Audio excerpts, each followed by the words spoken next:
Will this duo be for you, or will it simply make you go boo-hoo? Find out what's going on as I hereby invite everyone to join me on my adventures through Marvel Snap. Hey everybody, it's Annabelle. So we got our first ever duo card in Marvel Snap, and that is thanks to Marvel Rivals. And this time around, we've got a duo card of Rocket and Groot. So what a duo card is a card that features two different characters on it. This is a team-up that happens commonly in Marvel Rivals. And as far as I'm aware, in Marvel Snap, this is not going to be the last card that's going to be a duos card. Or a team-up card, or whatever they would decide to finally call them. Today we're talking about Rocket and Groot. Rocket and Groot is a team-up of Groot, a flora colossus from the branch world of Planet X, capable of manipulating plant material and regrowing his damaged body from a single splinter, who may not have many words to say, but will let his actions always speak for themselves. And Rocket, who may be cute at first glance, but he is a space ranger with a bite just as nasty as his attitude, with an uncanny technical aptitude that he uses for the good as a member of the Guardians of the Galaxy. Rocket and Groot undoubtedly share the strongest friendship in the Guardians of the Galaxy. Their bond started when Rocket was held captive by a zookeeper in a cosmic zoo. The zookeeper revealed that he had rescued Groot, who was on display there, and described Groot as a devoted companion. He requested that Rocket look after Groot if he assisted them in their escape. The guards then met a terrifying end as they witnessed Rocket on Groot's shoulders wielding a machine gun. Rocket and Groot have been around each other long enough to fully communicate with each other, and that is hard, for Groot has a stiff larynx which is only capable of emitting the phrase, "I am Groot." While others can understand some of his nuance and intonations after spending much time around him, and others because they spent time studying his language, Groot does not need to speak to fight side by side with Rocket. It is almost like they have a telepathic component that exists between these two. Rocket and Groot have a unique personality as a pair that can be quite challenging, particularly because Groot can only express himself using three words: I, am, and Groot. Meanwhile, Rocket has a tendency to shoot first and ask questions, well, never. This has led many to perceive the duo as an unintelligent form of brutes and avoid them at all costs. This perception ultimately leaves Rocket as the only individual capable of generally comprehending what Groot thinks and feels. Rocket and Groot have many powers as a pair. Groot is capable of healing himself and others, can grow at an extremely advanced speed at will, growing to his normal size from a single sprig, or growing from his normal size to a giant form, and has the ability to move his limbs a long distance and reshape them as needed for a variety of tasks. While Rocket the raccoon is a humanoid version of a raccoon with a tall stature for a raccoon, and has a sort of super combatant instinct that makes his decisions in the midst of battle most likely the correct ones. along with a super intelligence and the ability to build a spaceship out of a toaster. Rocket and Groot are an inseparable pair, with one liking to shoot and the other being able to move his limbs long distance and reshape them for a variety of tasks. This is represented in Marvel Snap as whenever Rocket sees someone come at them, he will shoot them, making them weaker, while Groot is always willing to move his buddy out of danger and will grow stronger to protect him. So in Marvel Snap, this card has two different abilities. It has the ability of basically a rocket, which means that if any card shows up into this location once it's revealed, Rocket will shoot it, dealing 1 point of damage to it, and taking that point for himself. And then Groot has the ability to move this card once. Also, Groot kind of gives the +1 power by making himself bigger. So, all in all, this card is a 2-cost card. Now, I know a lot of people have gone crazy and has called this a 5-star card. And let me explain exactly how I came up with a 2-star card on this, since so many people have gone so heavily on this. I think part of the reason comes from a simple fact that none of us realized. Groot, and Rocket and Groot, I should say, is not a guardian of the galaxy. First of all, up in the chat, salute to the old group, because this will never see play anymore. It's the same cost, same stats, but has way more text on it. But Rocket and Groot as a combination do not work the same as the Guardians of the Galaxy.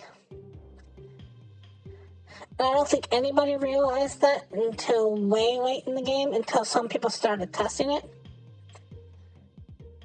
But basically, if you play a card into Groot, so if you play Rocket and Groot onto a location, and your opponent plays a card there, and you do not have priority, you will not get the -1 to trigger. So it kind of almost works like the smoke monster does, where if the card reveals itself, the smoke monster would do nothing to that card. So it's not written the same way as it is with Groot, where it's if your opponent played a card this turn. The way the phrasing is written, and this is what makes it really confusing, it says if your opponent plays a card. So on turn 3, you have to have prior if you want to get the first tick on Groot. And while that's great, while that's amazing, while that's everything, well, that makes Groot seem like a weenie in comparison. It also makes it really hard to trigger. Because if you don't get this right on 3, or if you don't get all the triggers on this, I should say, you can play this on an empty location, but the problem is once you play this on an empty location, you basically have the Nebula problem, where basically nobody's going to play into that location. Now, if you're trying to use that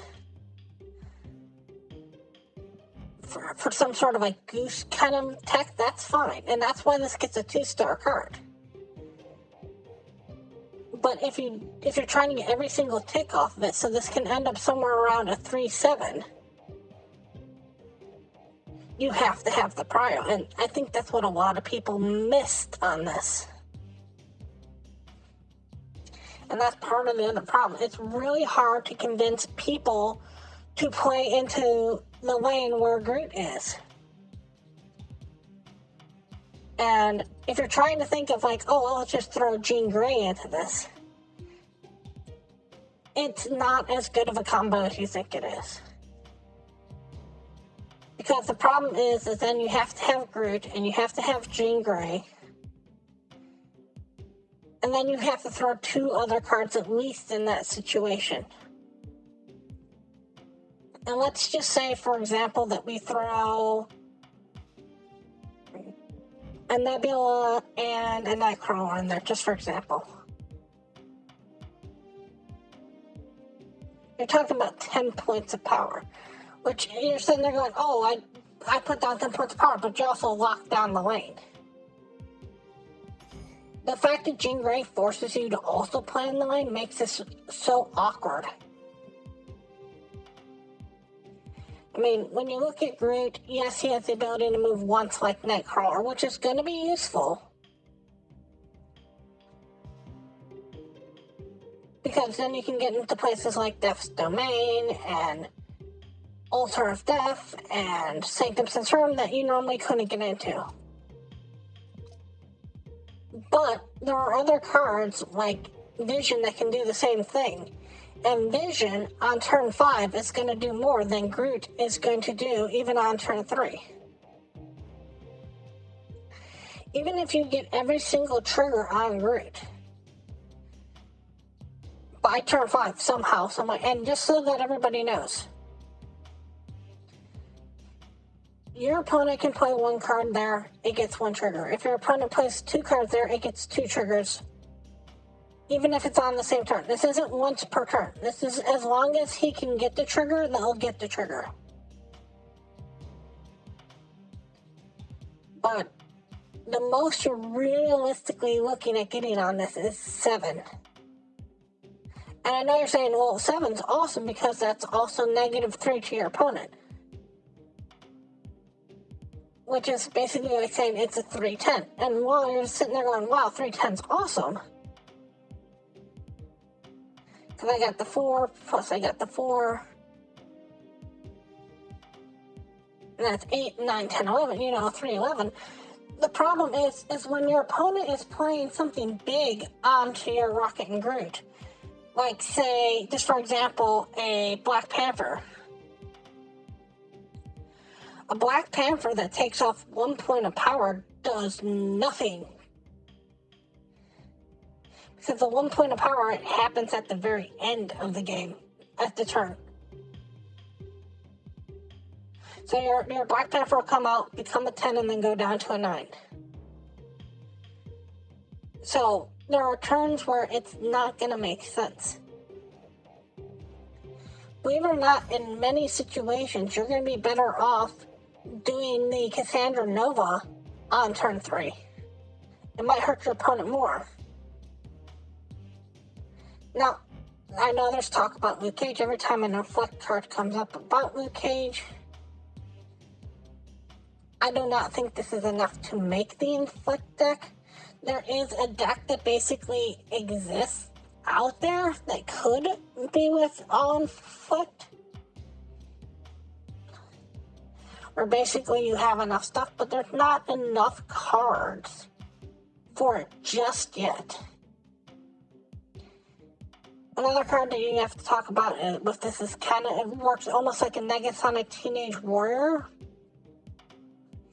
Where as soon as it's down, your opponent may try to avoid it like the plague. And if your opponent knows what they're doing, if you've ever used Goose, sometimes you'll know that your opponent just can somehow make their deck work perfectly without ever putting a single card into the Rocking Groot location.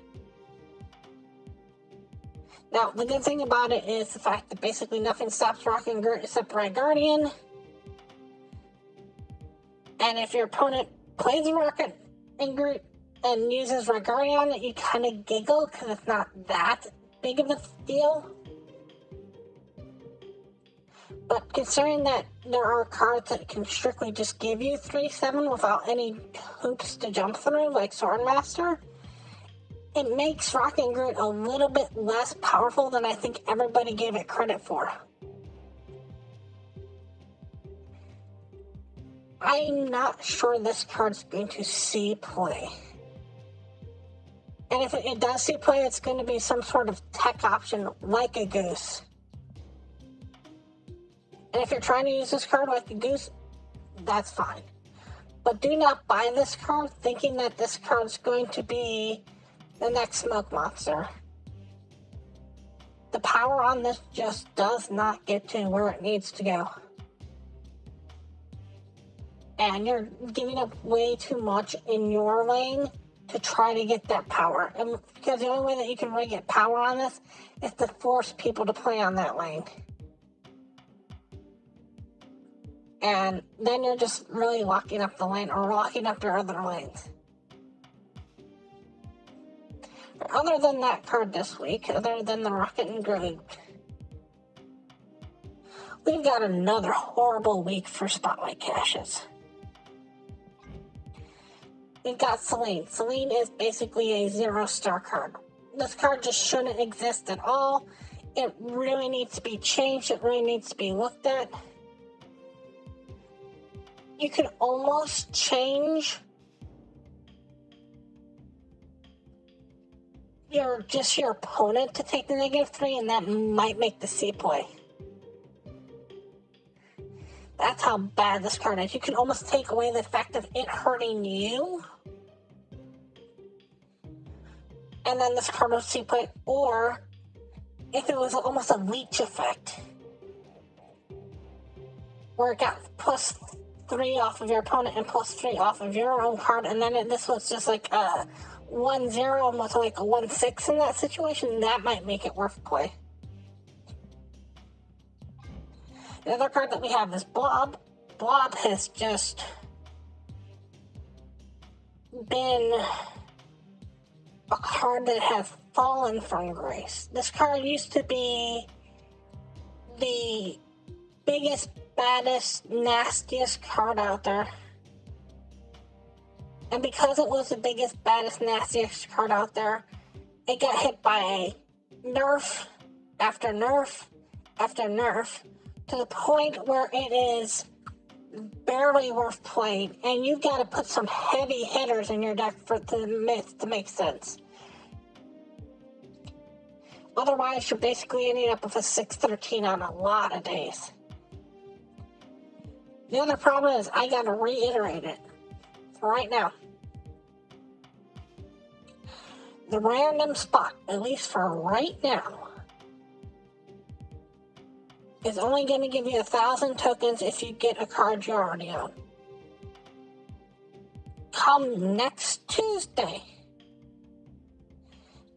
it should give you 2,000 collector's tokens. So this week, more than any other week, is such a buyer beware on the roll.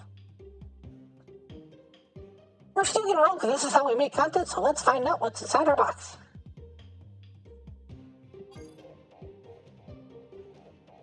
One second.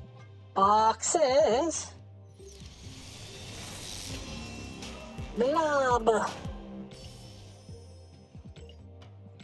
And we're going to try to see what we can make for some fun deck.